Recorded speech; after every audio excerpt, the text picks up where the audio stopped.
Posibleng gawin ng two-way ang Cabagan-Santa Maria Bridge upang dumami ang ma-accommodate nitong mga motorista. Sa panayam ng Bombo Radyo Kawan kay Isabela Governor Rodito Albano III, sinabi niya na inaantay na lamang ang report mula sa Central Office kung kailan maaaring buksan ang kabilang lane ng nasabing tulay. Gayunpaman, nilinaw ni Albano na mananatili pa rin itong limitado para sa mga light vehicles. Magipag-ugnayan din siya sa kay Pangulong Ferdinand Marcos Jr. na kung maaari ay simulan ng i-repair ang iba pang bahagi ng tulay na nangangailangan naman ng pagkukumpuni upang mas maging matibay ito at kapaki-pakinabang sa lahat.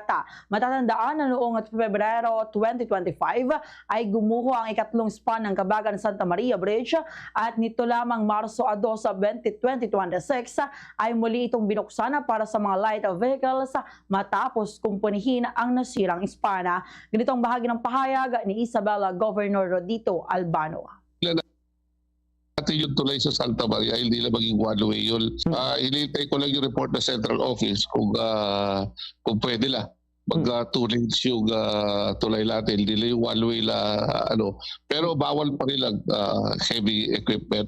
Pa rin, light vehicles pa rin yung para at least walang traffic masyado dyan sa tulay sa Cabagan Santa Maria Road. At saka hihingi din natin kay Presidente pagpunta siya dito na i-repair lang yung mga ibang section na nakikita nila na may tama.